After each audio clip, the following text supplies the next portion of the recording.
Welcome to this channel. If you like what you're hearing, please don't forget to hit the bell icon to receive notifications when new content is released.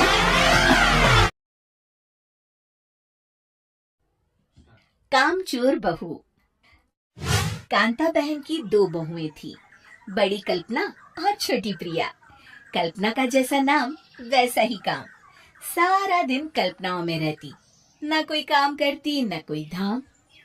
अरे कल्पना बहू, जरा अच्छी सी चटनी piece दे, आज कुछ मजेदार खाने का मन है। पेट में जलन हो जाएगी माँ जी बुढ़ापे में, और वैसे भी मेरा काम करने का वक्त शाम का है, अब प्रिया को ही बोल दो। इतना कहकर कल्पना वहां से चली जाती है। कांता कल्पना के ऐसे रवैये से काफी परेशान रहती हैं। मैं बना देती हूँ माँ चटनी, ऐसा बोलकर प्रिया माँ को चटनी बनाकर प्लेट में खाने को देती है कि तभी वहाँ कल्पना आ जाती है। अरे वाह चटनी, जरा चख कर तो देखो, बड़े दिन हो गए। अरे नहीं बहू, तू तो रहने ही दे चटनी खाना, पेट में जलन हो जाएगी।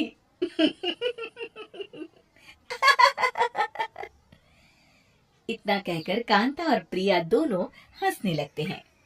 कल्पना सारा दिन या तो मोबाइल में यूट्यूब देखती या फिर सोती रहती। उसका कमरा भी बिखरा और गंदा रहता। एक दिन कल्पना का पति अशोक उससे कहता है, अरे कल्पना, जानवर भी उस जगह को साफ कर लेता है जहाँ वो बैठता है, तुम तो इंसान हो, कैसे इतने गंदे कमरे में रह लेती हो? देखो सारा सामान यहाँ वहाँ बिखरा पड़ा है। ज्यादा अपनी माँ का बोल ना बोलो। हाँ, कमरा तुम्हारा भी तो है, गंदा लग रहा है तो साफ कर लो। पता नहीं तुम्हारे साथ मैं कैसे जिंदगी बिताऊंगा। इतना कहकर अशोक वहां से चला जाता है। कल्पना बस खाना खाने कमरे से बाहर आती और फिर से कमरे में चली जाती। इससे कांता बहन काफी परेशान रहती। एक दिन प्रिया कांता से कहती है, माँ, मैं सारा दिन काम करके थक जाती हूँ, आप कल्पना दीदी से कहिए ना कि सुबह और शाम का काम बांट ले, मैं तो अब सिर्फ एक वक्त का ही काम करूंगी। हाँ। अरे तू वो भी ना करना, एक बहू तो कामचोर थी ही, दूसरी भी आ गई काम ना करने के बहाने लेकर। तभी वहाँ प्रिया का पति रमेश आ जाता है। माँ, मैं देख रहा हूँ भाभी कोई काम नहीं करती, प्रिया सारा दिन घर और रसोई का काम करती है, अब कुछ करो ना माँ।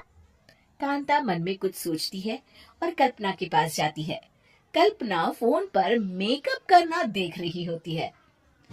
कल्पना, तुम सारा दिन बस मोबाइल देखती हो, घर का कोई काम भी कर लिया करो। प्रिया सारा दिन काम करके थक जाती है, आज से मैंने फैसला किया है, एक वक्त का काम तुम करोगी, सुबह का खाना तुम बनाओगी और रात का प्रिया। आप लोगों ने काम को हवा बना रखा है। अरे पता नहीं थोड़ा सा ज्यादा काम करने में आप लोग घबरा क्यों जाते हैं। और हाँ, बहुत ज्यादा प्रिया की तारीफ मत करिए मेरे सामने, बड़ी बहू तो मैं ही रहूंगी।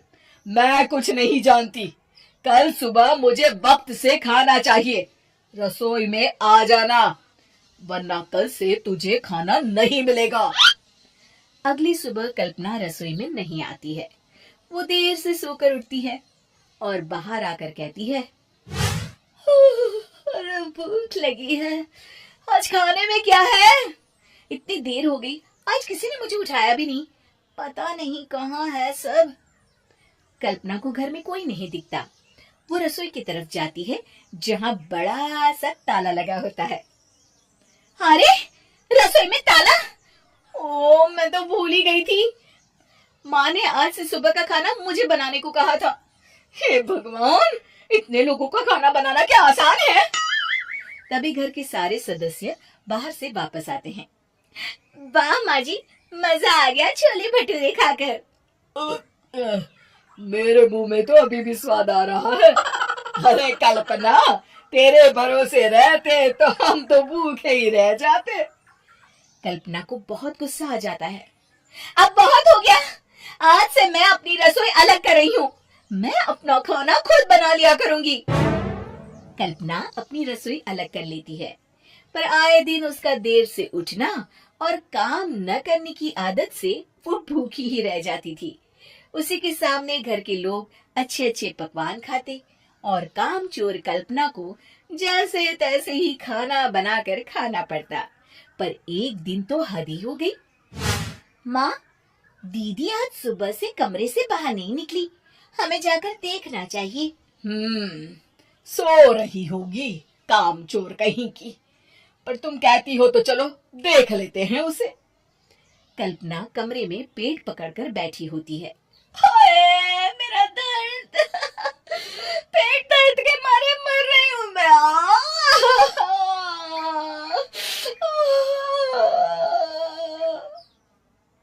अरे दीदी, क्या हुआ? पेट में दर्द क्यों हो रहा है? डॉक्टर को दिखाया आपने? माँ, कल्पना खड़ी होती है और माँ जी के पास आती है। मुझे माफ कर दीजिए, अब से मैं सारे काम में मदद करूंगी, कभी आलस और कामचोरी नहीं करूंगी। हाँ, वो तो ठीक है, लेकिन अचानक क्या हो गया जो तू काम करने को तैयार हो गई? कामचोर कल्पना। माँ, लगातार बासी और उल्टा पुल्टा खाना खाने के कारण मेरे पेट में इन्फेक्शन हो गया है। काम न करना पड़े इसलिए मैं 2 दिन का खाना एक दिन ही बना लेती थी। बासी और खराब खाना खाने के कारण लेने के देने पड़ गए। पेट में दर्द हो रहा है। चलो अच्छा हुआ, देर आए दुरुस्त आए।